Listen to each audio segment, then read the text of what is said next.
অনেকেই আমার ব্রয়লার মুরগির ওঠানোর সাথে সাথেই জানতে চেয়েছিলেন যে পরবর্তী আপডেটগুলো।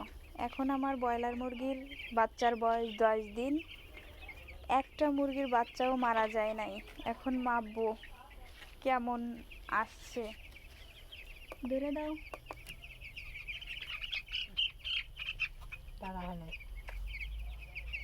250।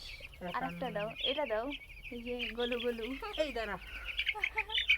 250-এর মতো আসছে না? আর এটা 228 গ্রাম। যা এবার তুই যা।